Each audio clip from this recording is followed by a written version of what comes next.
নমস্কার দর্শক বন্ধুরা। এমন কিছু জিনিস রয়েছে যা মহাদেবের প্রিয়। শাস্ত্র ও প্রচলিত বিশ্বাস অনুযায়ী ভক্তি ভরে এই উপাদানগুলি শিবলিঙ্গে নিবেদন করলে মহাদেব দ্রুত প্রসন্ন হন এবং জীবনের নানা বাধা চলে দূর হয়ে যায়। বন্ধুরা, এই ভিডিওতে জানব শিবের সবচেয়ে প্রিয় 6টি উপাদান, যেগুলো বিশেষ করে সোমবারে নিবেদন করলে শুভ ফল লাভের বিশ্বাস রয়েছে। এই ভিডিওটা শেষ পর্যন্ত দেখুন, কারণ এই ভিডিওতে যে জিনিসের নামগুলো আমি বলবো সেইগুলো খুব জরুরি। প্রথমেই সুগন্ধ বা আতর। সুগন্ধি মহাদেবের অত্যন্ত প্রিয়। শিবলিঙ্গে সুগন্ধি নিবেদন করলে মন শান্ত থাকে এবং নেতিবাচক চিন্তাভাবনা দূর হয়ে যায় এবং মানসিক অস্থিরতা কমে যায়। যারা দুশ্চিন্তা বা অশান্তিতে ভুগছেন তারা সোমবারে শিবলিঙ্গে সময় অল্প পরিমাণ সুগন্ধি নিবেদন করতে পারেন, এতে মনে শান্তি ফিরে আসবে।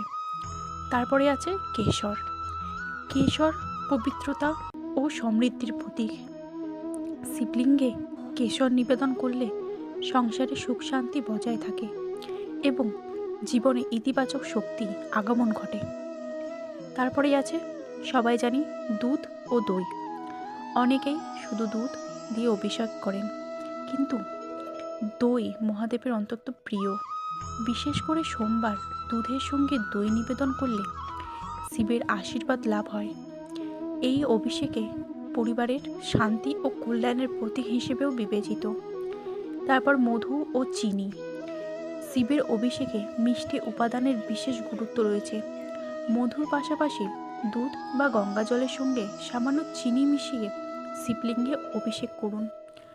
এতে জীবনে তেতোভাবটা দূর হয়ে যাবে, সম্পর্কে মধুরতা বেড়ে যাবে। তারপরে শেষ, সাদা চন্দন। ভোলেনাথের সবচেয়ে প্রিয় উপাদানগুলির মধ্যে অন্তত হলো সাদা চন্দন। শিবলিঙ্গে সাদা চন্দনের প্রলেপ বা তিলক নিবেদন করুন। পূজা সম্পূর্ণ হবে এবং এটি শীতলতা, পবিত্রতা এবং ভক্তির প্রতীক। তারপরেই তো মহাদেবে অল্পতেই সন্তুষ্ট হন। দামি উপকরণ নয়, নিষ্ঠা, সত্যবদ্ধতা এবং শুদ্ধ মন নিয়েই যদি তার আরাধনা করেন তবে তিনি ভক্তের সকল প্রার্থনা শুনে আশীর্বাদ করবেন। বন্ধুরা, এই ছিল মহাদেবের সবচেয়ে প্রিয় 6টি উপাদান।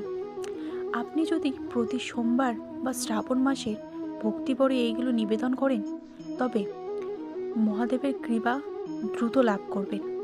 ভিডিওটি যদি ভালো লেগে থাকে তাহলে অবশ্যই একটি লাইক করবেন, আপনার বন্ধু ও পরিবারের সঙ্গে শেয়ার করুন এবং এমনই ধর্মীয় ও জ্যোতিষ ভিডিও পেতে আমার চ্যানেলটি সাবস্ক্রাইব করতে ভুলবেন না।